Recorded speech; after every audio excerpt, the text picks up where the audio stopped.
தமிழுக்கு மொழிமாற்றம் செய்திருக்கிற முனைவர் சு. பாத்திமா அவர்கள் மொழிமாற்றம் செய்திருக்கிற கடல் ஆழங்கள் இருக்கிற இந்த நூலை குறித்து சில வார்த்தைகள் உங்களோடு பேசுவதற்கான இந்த நல்ல வாய்ப்புக்கு மகிழ்கிறேன்.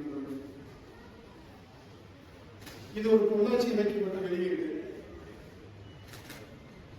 விலை ரூபாய். வழக்கமான பொள்ளாச்சி இலக்கியவட்ட வெளியீடுகளைப் போலவே இந்த புத்தகமும் மிகவும் சிறப்பாக வடிவமைக்கப்பட்டிருக்கிறது. வாழ்த்துக்கள். குறிப்பாக இந்த புத்தகத்தில் உள்ள அட்டை படத்தில் இருக்கிற ஓவியம் இது ஒரு முழுமை பெற்ற தேவாலய படமாக இருக்கிறது. ஆனால் இந்த நாவலை வாசித்து முடித்த பிறகு மீண்டும் இந்த அட்டையை நீங்கள் பார்த்தீர்கள் என்றால் ஒரு சின்ன மாயம் நிகழும். இந்த அட்டை மெல்ல மாறி தனுஷ்கோடியில் இருக்கக்கூடிய சிதிலமடைந்த தேவாலயத்தினுடைய ஓவியமாக இது மாறும். நான் பேச ஆரம்பிப்பதற்கு முன்பு ஒருத்தங்களுக்கு நன்றி சொல்லணும். ஒருத்தங்க என்ன மொழிபெயர்ப்பாளர். எதனால அப்படின்னு சொன்னா, நம்ம நிறைய எழுதுறோம், கவிதைகள் எழுதுறோம், கதைகள் எழுதுறோம், அதை புத்தகங்களாக பதிப்பிக்கிறோம், மற்றவர்களும் பகிர்ந்து கொள்கிறோம். அதெல்லாம் ஒரு சின்ன சுயநலம் இருக்கு.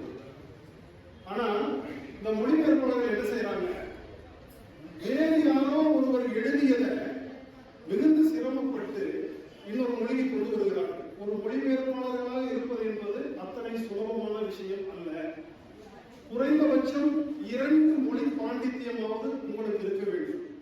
அதைவிட மிக மிக முக்கியம், நீங்கள் மொழிபெயர்க்க விரும்புகிற அந்த படைப்பின் ஆன்மாவை நீங்கள் உணர்ந்தவராக, அந்த எழுத்தாளருடைய மொழிக்கு நீங்கள் மிகவும் நெருங்கியவர்களாக இருந்தால் மட்டும்தான் ஒரு நல்ல மொழிபெயர்ப்பு சாத்தியமாகும்.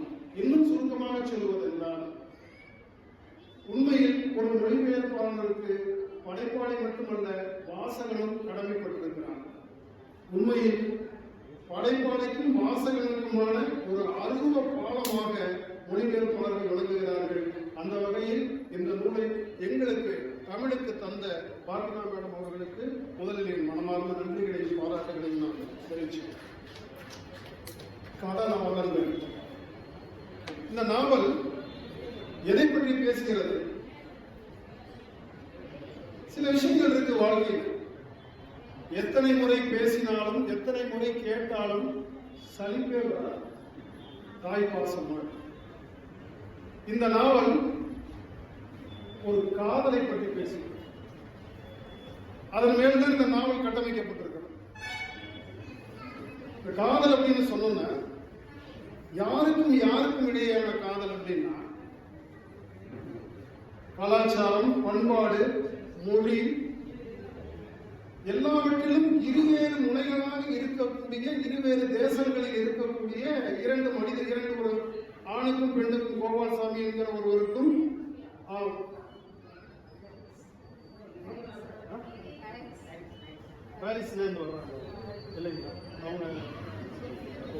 பாரிஸிலிருந்து வரக்கூடிய சோபியா என்பவருக்கும் இடையிலான ஒரு காதலை பற்றி பேசுகிறது.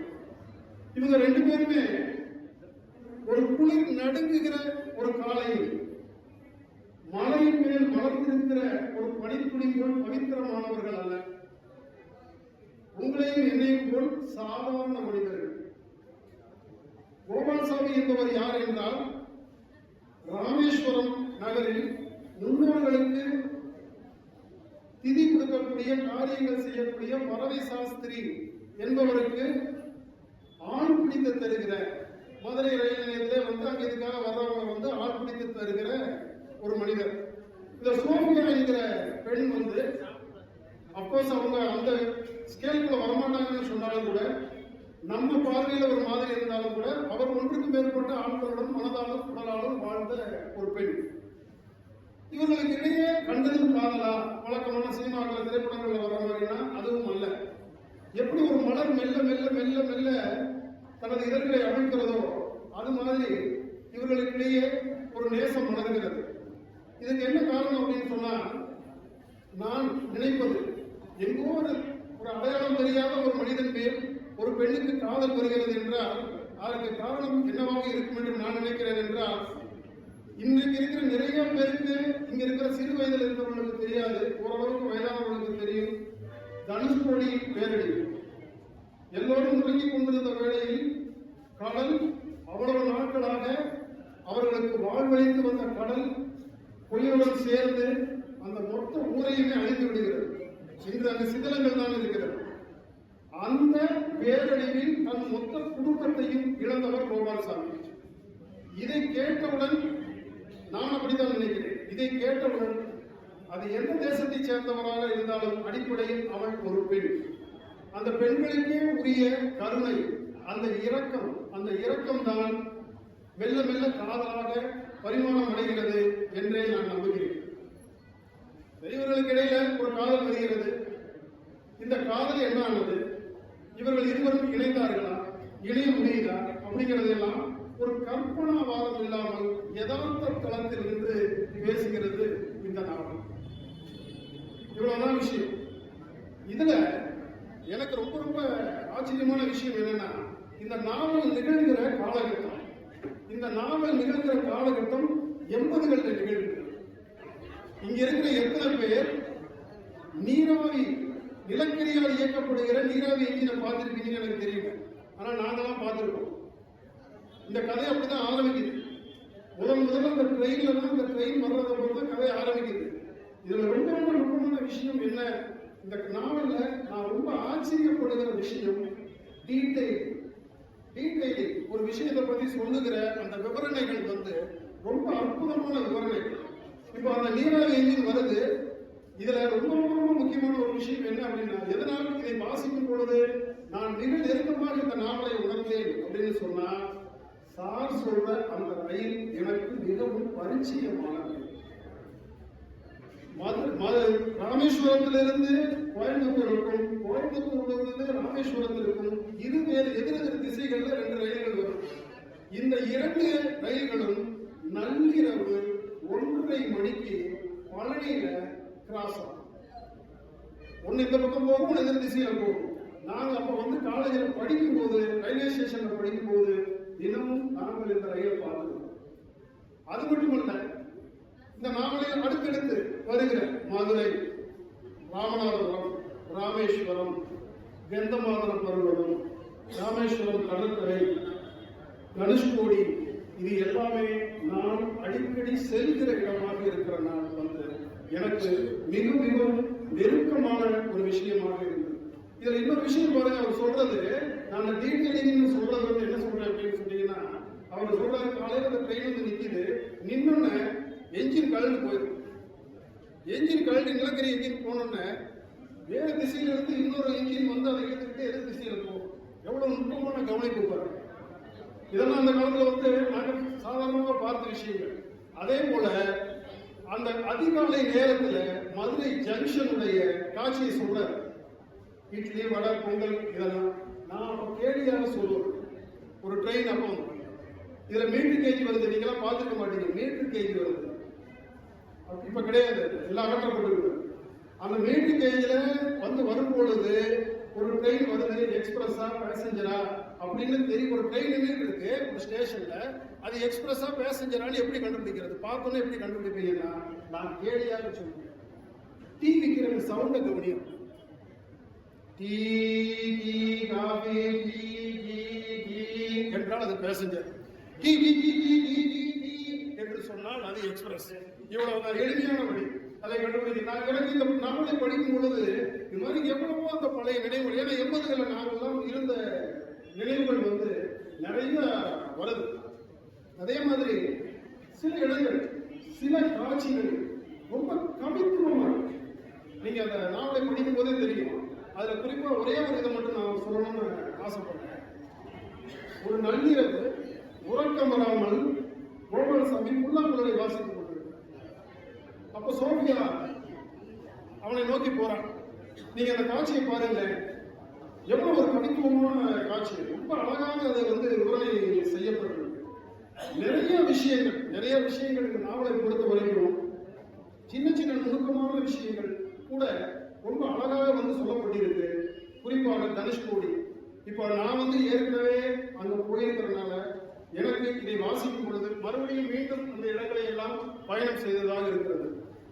நீங்கள் ஒருவேளை நீங்க வந்து அந்த இடங்களை எல்லாம் நீங்க பார்த்ததுன்னு சொன்னா, நான் குறிப்பிட்ட இடங்களை எல்லாம் மதுரை, ராமநாதபுரம், ராமேஸ்வரம், கெண்டமாதரம் பருவதம், கடற்கரை, தனுஷ்கோடி இதையெல்லாம் நீங்க பார்த்ததில்லை அப்படின்னு சொன்னீங்கன்னா, உங்களுக்கு கண்டிப்பாக இந்த நாவலை வாசிக்கும் பொழுது நீங்கள் நேரடியாக அங்கு இருக்கிற உணர்வினை நீங்கள் அடைவீர்கள். குறிப்பாக தனுஷ்கோடி அவர் அந்த அழிவை எழுதியிருக்காரு. உண்மையில எக்ஸலண்டான நேரேஷன். அந்த அழிவை எழுதியிருக்காரு. நிறைய படிச்சிருக்கோம், நிறைய இது பண்ணிருக்கோம். இன்னும் சொல்லுகிறேன் நண்பர்களே, இன்று கூட நீங்கள் தனுஷ்கோடிக்கு சென்றீர்கள் என்றால், நாங்களாம் முதல் நாளாக போகும்போது ரொம்ப கஷ்டம், 4-wheel டிரைவ் போறதெல்லாம் கஷ்டம், அப்படி இப்படிலாம். இப்பெல்லாம் அரிச்சல்முறை வரைக்கும் பஸ் விட்டாங்க, பேருந்து செல்கிறது, சுலபமாக போகலாம். நீங்க யாரும் இது வரைக்கும் பார்க்கலைன்னா கண்டிப்பாக நீங்க தனுஷ்கோடி போய் பாருங்க. நீங்க அங்க போய் நின்று நீங்க நினைச்சு பாருங்க, அந்த பேரழிவை ஒரு நிமிடம் நீங்க நினைச்சு பாருங்க. படித்திருப்பீர்கள், எல்லாருக்கும் தெரிந்த விஷயம் தான். உறக்கத்திலே எவ்வளவு பேர் செத்து போயிட்டாங்க. யார் நம்புவா? யார் நம்புவா? நம்பிதான் மடியில படுக்கிறோம். அம்மா மடியில படுத்துருக்கோம், அம்மா திடீர்னு தலையில கல்ல போட்டு விடுவாங்கன்னு நினைக்க முடியுமா? அந்த மாதிரி தான் எனக்கு நடந்தது. இன்றும் நீங்கள் போய் அங்க போய் நின்னீங்க அப்படின்னு சொன்னால், உங்கள் கண்களை இருக்க மூடிக்கொண்டீர்கள் என்று சொன்னால், அந்த சிதலமடைந்த ரயில் நிலையத்திற்கும் தேவாலயத்திற்கும் முன்னால் நீங்கள் நின்று அந்த கடற்கரையோடு நின்றீர்கள் என்றால், கண்களை இருக்க மூடிக்கொண்டீர்கள் என்றால், காற்றில் இன்னும் ஒழிக்கிற அந்த மரண ஓரங்களை உங்களால். அதெல்லாம் எனக்கு வாசிக்கிறப்ப ரொம்ப ஆச்சரியமா இருந்தது. இவர் எப்படி சார் எத்தனை முறை அங்க போனாரு அப்படின்னு தெரியல. ஏன்னா நாங்க பலமுறை போயிருக்கோம். அவரோட பிறந்தாள் இருக்கிற ஒருத்தர் ஒரு எத்தனை முறை 2 முறை போயிருக்காரு. ஒரு 2 வந்து அவர் ஒரு படைப்பாளி அல்ல. ஒரு படைப்பாளி செய்வது இதுதான். ஒரு படைப்பாளி சும்மா வெறுமனே எழுதுவதெல்லாம் அந்த வாசிக்கிறவனை அந்த இடத்துக்கு அப்படியே தன்னை சொல்லி இருக்கிற புறச்சூழல்கள் எல்லாம் மறைந்து அவனை அந்த இடத்துல கூட்டிட்டு போறாரு பாத்தீங்களா. ரொம்ப அற்புதமான எனக்கு வாழ்த்துக்கள் சார், வாழ்த்துக்கள். ரொம்ப பிரமாதமான ஒரு இதனால நிறைய இருக்கிறது நாவலை பற்றி பேசப்பட்ட விஷயங்கள். அதாவது நீங்க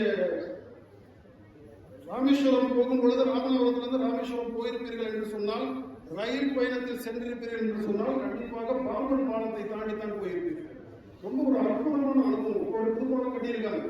ஆனா அன்னைக்கு நீங்க பாத்தீங்க அப்படின்னு சொன்னீங்கன்னா, கீழே அந்த ஆரம்பிக்கிற இடத்துல அந்த புயலால் அழிந்த சிதறம் அடைந்த அந்த பகுதிகள்லாம் கீழே கிடக்கும். பாலத்தின் பகுதிகளை நீங்க பார்க்கலாம். நினைச்சு பாருங்க, ஒரு கடல்ல சிதறமடைந்த பாலங்கள் வந்து கீழே கிடக்கிறத பார்க்கலாம்.